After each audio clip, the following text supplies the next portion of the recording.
All right, guys, first things first, before we even get into today's objectives, we need to have a heart-to-heart about work. Okay, I have limited how much I give you. However, I need you to do the work that I assign. There is no reason that the class averages are supposed to be failing, right? I give you guys a lot of time. I give you time in class, and I give you time throughout the week. So I really need you guys to start getting things in. I did have to submit progress reports this morning, and they were pretty sad. All right? So if you're having trouble understanding something or accessing it, you need to talk to me. Okay, I have my tutorings Tuesdays, Wednesdays, and Thursdays after class. You can do it in person or virtually, or we could even set up a one-on-one. So, are there any questions about that? Okay. So, you guys need to be getting the work in. The assignment that was due last week, that was an exam, you need to get it in. I'm talking about the annotation. Yeah, I did. Okay. Did you grade it? Yes. Okay. So today what we're going to be doing is we're going to learn the STAR persuasive writing process. Like I introduced it last week, but this entire week we'll be going over the process. You need to be paying attention, putting your phone down, and there will be no homework this week, but you need to be paying attention and following along because I might pick up y'all's work at the end. What, today? No, for the week. So we're also going to practice the pre-writing process of writing. So what does pre-writing mean? Pre means what?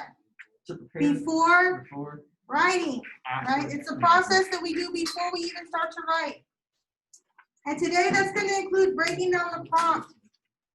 The other class didn't get to brainstorming, but if we could, we'll get there as well.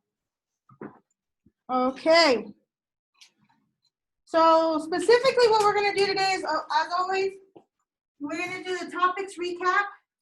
So what is a bias? Someone's own perspective of something, a personal experience. An opinion based off of personal experiences. Thank you, Mr. Hassan, Ms. Holmes, and Mr. Reed. Okay. So, are all biases bad? No. Okay, so some of them, they're just biases, right? Mm-hmm. What about racism? It's a form of bias, so not all biases are racist, but all racism is bias. Okay, it's on a spectrum. What are my two sides? I keep forgetting that. Let me talk about first What hand is this? left. This is my left hand? It's the right hand. Oh. That's my right hand and left hand. So that's also the spectrum, right and left. On the right I have conservatives, right? And then on the left I have liberals. In the middle I have moderates, okay? When I'm researching something, do I just want to go all straight for the middle? No. No, I want to have a balanced news site, which means I'm looking through the whole spectrum. Okay. In the real world, is one always just either or? No, right? Most of the time we have a little bit of both. Okay. Then we move down to logical reasoning. What is that? Logos. No, logical reasoning is the way we think. There's two types. The two types of logical reasoning. Inductive and deductive. Deductive, like I deduce from specific evidence a general conclusion. But inductive is the opposite. I make a general conclusion, premise, or hypothesis, and then I find the evidence for it. So if I think there is a fight going on down the hallway, I can use inductive reasoning because I use what? Starts with an I. Inferencing. I can sit there and infer that they're screaming at each other, they're in each other's faces, therefore there must be a fight getting ready to go on. Okay. Sometimes you sound a whole bunch of points just arguing. Okay. So logical reasoning helps us to create our own arguments but also to understand other arguments. But we also want to be careful of logical fallacies. What are those? Things that make the argument weaker. Things that make your argument weaker, right? Because they're unsubstantiated, which means they lack enough evidence to be considered true. What is the most common one? Cherry picking. Cherry picking. Yes, cherry picking, where we kind of leave out information. What's bandwagon though? What every Alabama fan does each time they win a national championship. What is it? They move Assuming something to be true because it's what? popular. Popular. That's bandwagon. What's the most petty?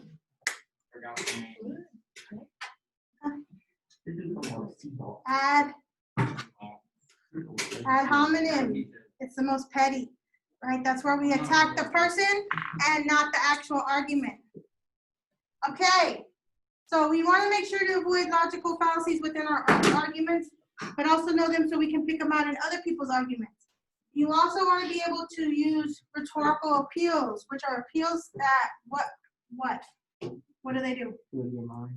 No, they're appeals that try to persuade you. Yes, there's 3 of them. What are they?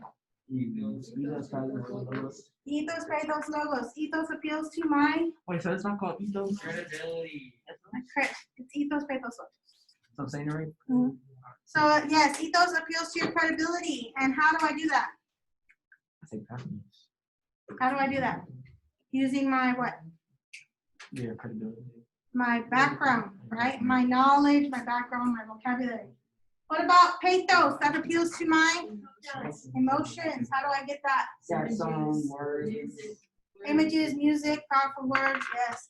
Logos appeals to my. I don't believe I Logos appeals to stats logic, and statistics. right? So we use facts and statistics. All right, perfect.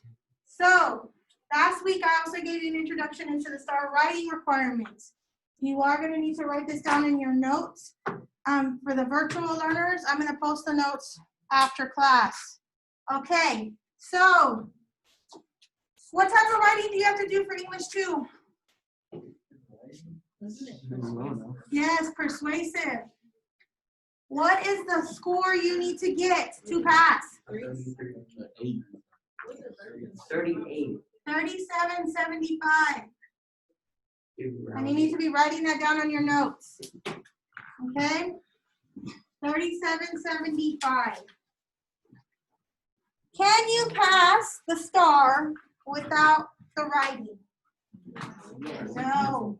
Cannot.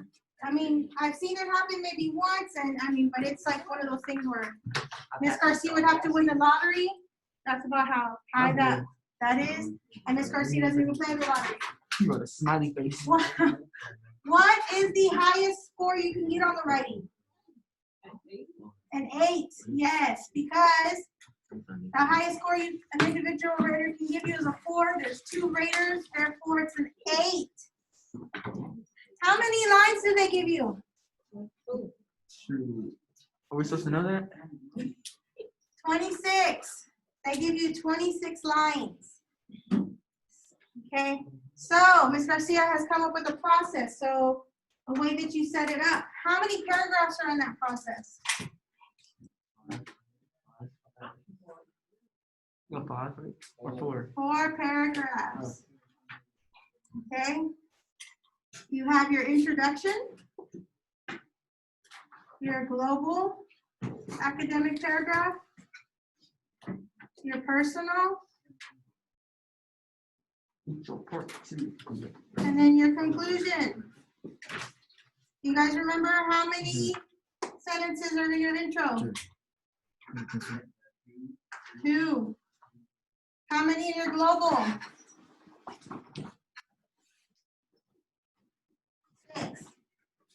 6. And then your conclusion? 2. So how many total sentences are there in your essay? 16. So you need to write 16 sentences on 26 lines. Okay? Dang. That's a lot. So, are there any questions about that?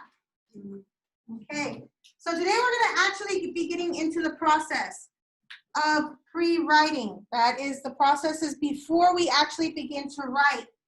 For my virtual kids, you do need to log into OneNote and look up the persuasive prompts. It's under persuasive writing. I will show you where it's at. Those of you that are in class, I did give you your a hard copy.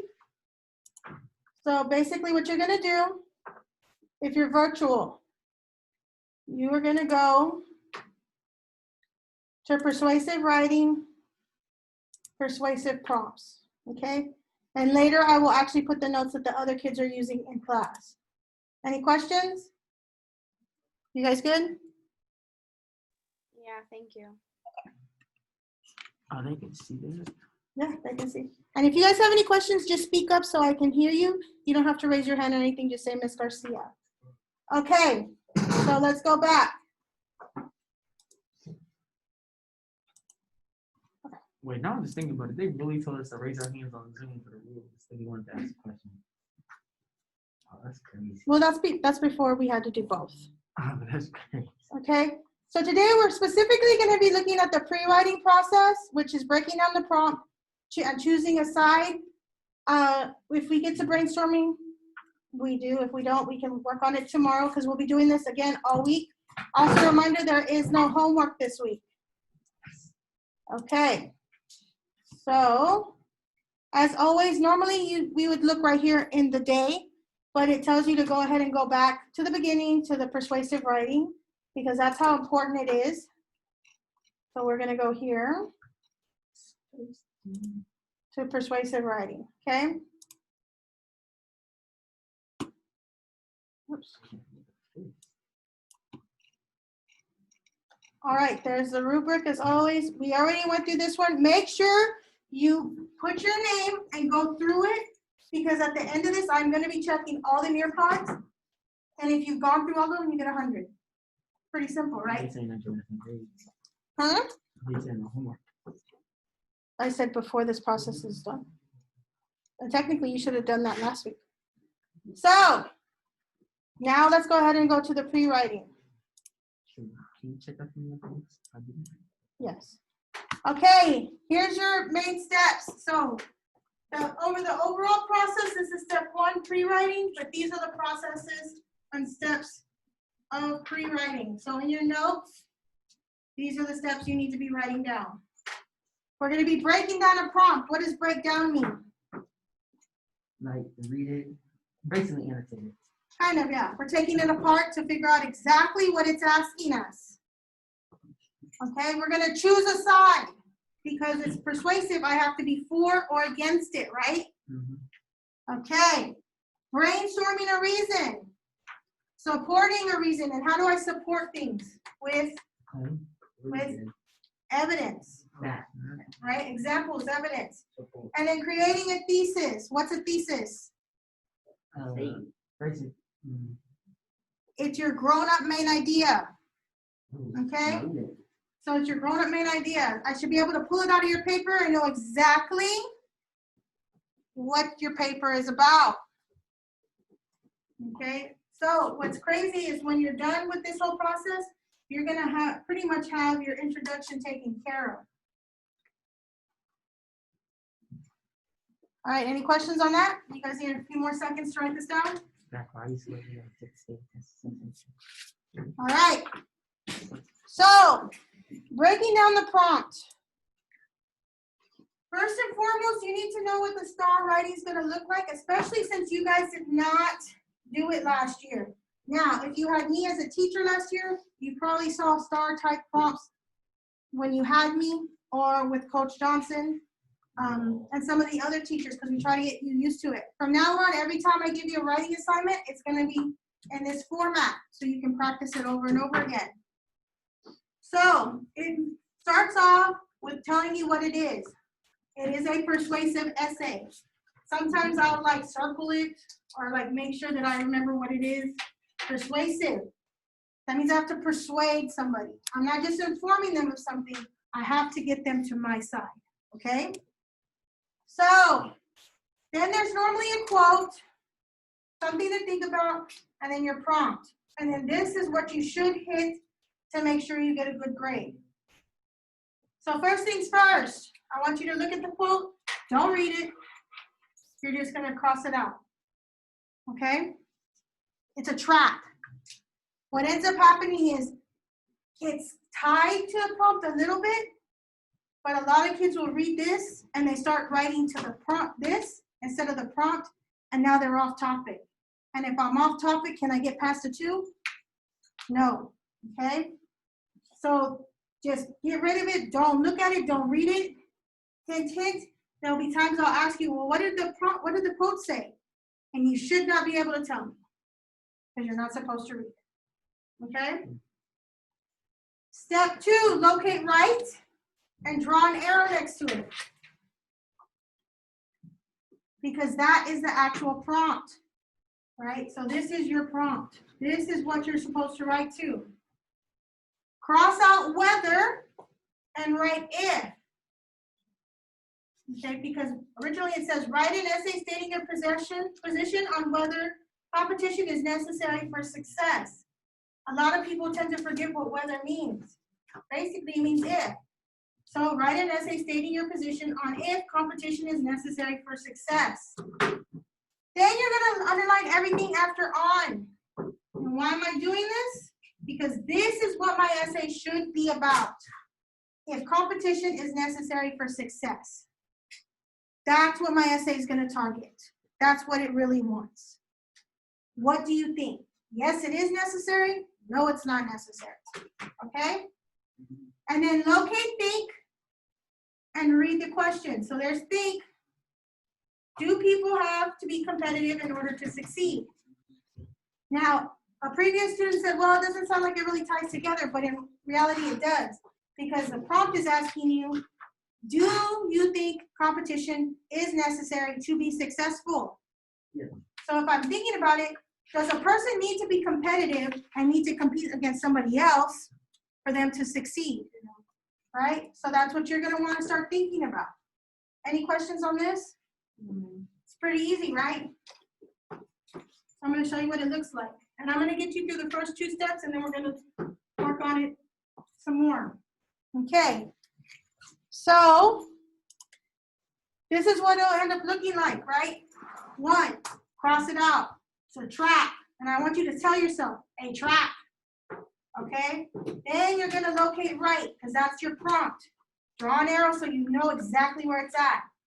Cross out whether, if it's in there, turn it to if, underline everything after on, because that's the actual question. Because you're going to notice on every single star, they all start with write an essay stating your position on. That is literally going to be on every single one. So this is what you need to be writing for. And then look at think and think about the question.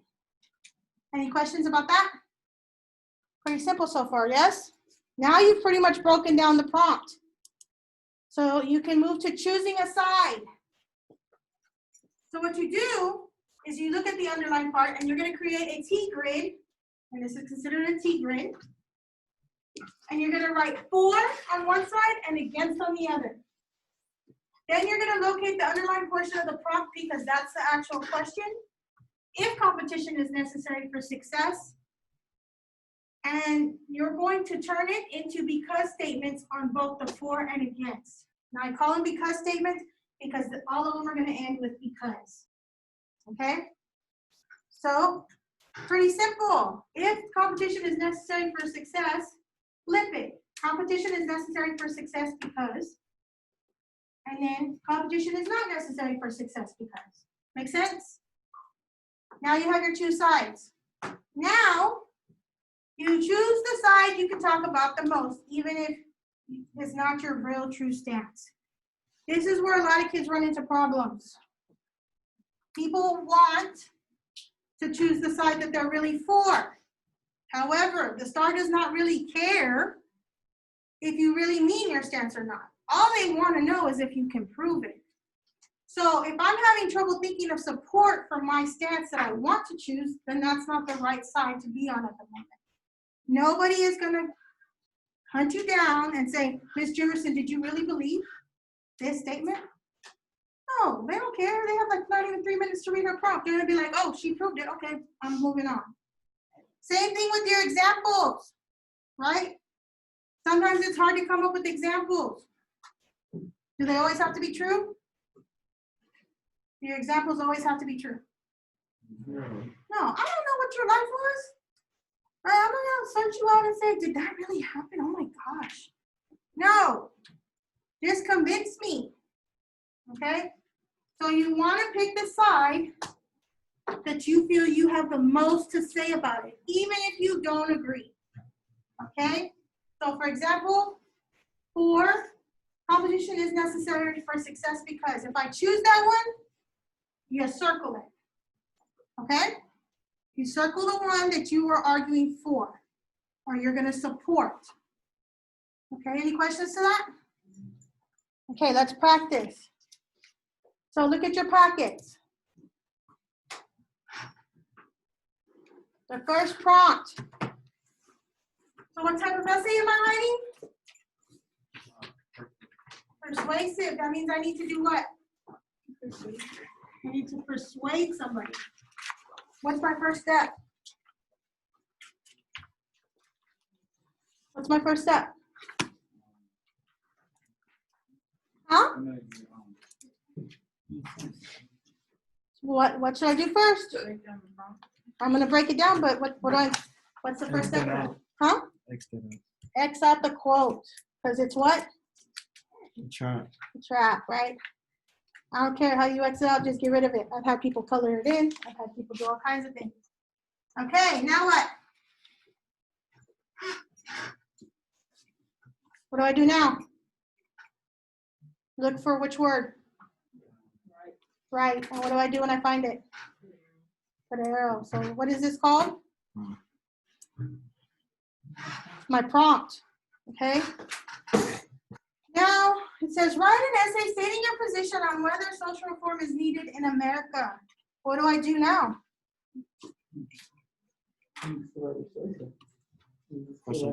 Huh? Cross out whether. What do I put? If. So now what's the real question? If social reform is needed in America. So what I do is I underline that and don't pick on Ms. Garcia's drawing skills, please. So that's my question. If social reform is needed in America. So that's what I'm going to be trying to convince people of. I'm going to take a stance, right? Yeah. So what do I do next?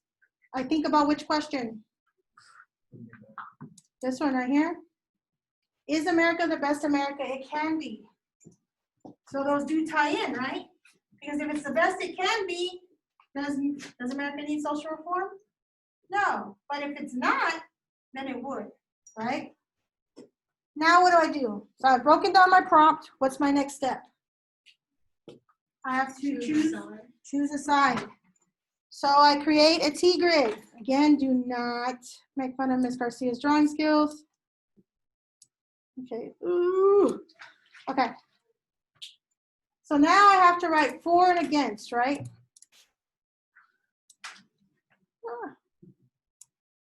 And I'm doing it on here so that I can go ahead and share these with you later, okay? Because by the end of the week, you're gonna have about 4 essays already written, okay? Because we're gonna go step by step, okay? So we're gonna write 4.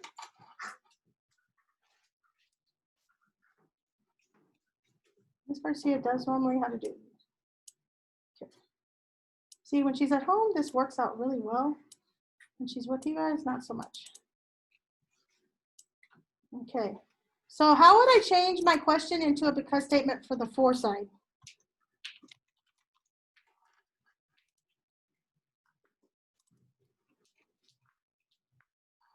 So if social reform is needed in America, how do I change that into a for statement, but a for because statement? That I agree that that is true. America needs what? Social reform because. That would be my for statement, right? Or you can say social reform is needed in America because. Use the prompt to help you. Work smarter, not harder, right? And Ms. Garcia normally does know how to spell, but you know, we're just having issues today. Okay, so social reform is needed in America because. So I agree with that statement. That's my fourth statement. What would be a sentence for the against? Anybody? Pretty simple way to do it. There you go. Social reform is not needed. So, social reform is not needed in America because.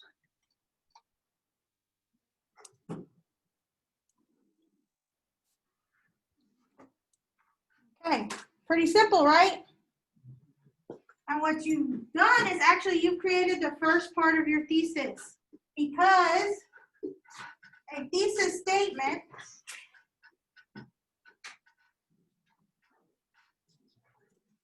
has a formula. It's your because statement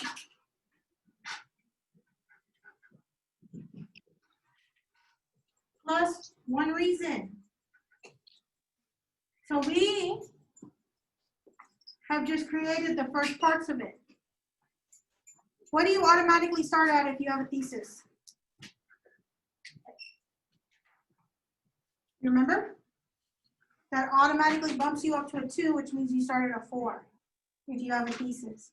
Now you would choose a side. So which side would you guys go for? The 4, right? Most people over the years have said 4. So then I circle it. I'll make that prettier later. Okay. So you guys are going to do the next 2 on your own. However, I want to draw attention to the last one. So on the last page, this is your prompt. Okay, everybody look at it. So it's prompt number 4. Look at it. Last page in your packet.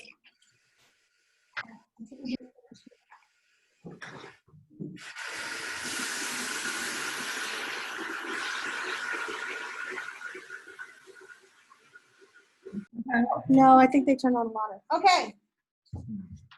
So, what's the first thing I do? Yeah, I exit out. Okay. Now what? I find what word? Right. Right, and I do what? Put an arrow. Put an arrow. Is there a weather in here? No. No, so I can skip that step. What do I need to underline?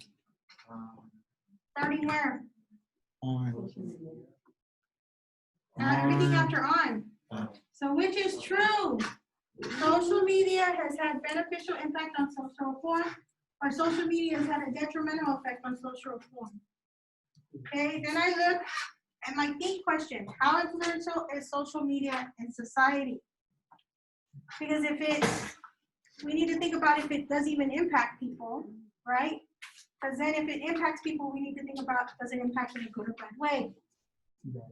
So now I need to choose a side. So I would do a T-chart, right?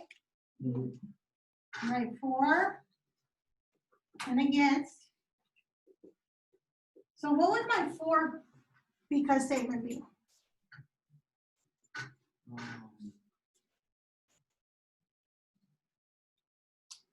Remember, use the prompt. What was it? Yeah, so social media, I'm just gonna write this, social media has had a beneficial impact on social reform. Why? Because, right? Because. What would be my against? Right, you could say that, or remember, use your prompt. Doesn't the prompt give you both sides? So my against would be social media has had a detrimental effect on social reform because, you see how it gave you the sides? A lot of times, if it does not have whether in it, it's going to present you both sides. Use the wording from the prompt to help you come up with your thesis statement. Okay? So, because it automatically makes you sound a little smarter, right? Beneficial and detrimental. What is detrimental? What does detrimental mean? It's a bad effect. Detrimental is like it takes away from. Now, if you do not know that word, what should you do?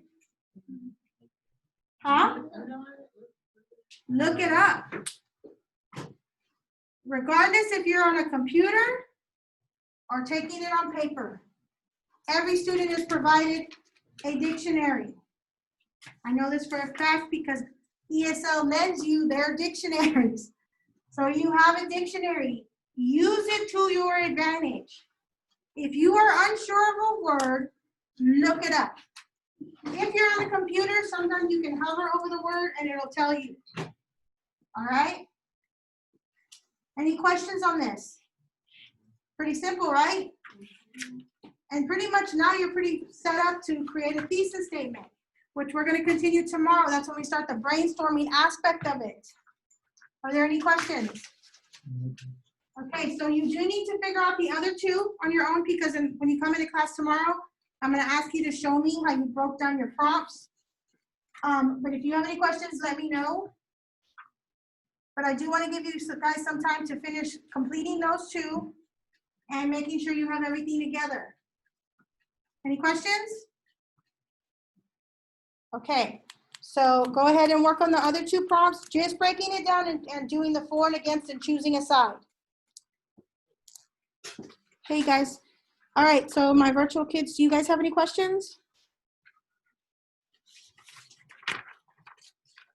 Okay, so this will be in your OneNote. Go ahead and make the annotations in your OneNote so that I can check them at the end of the day. And if you have any questions, let me know, okay? Okay, thank you. Have a wonderful day. You too.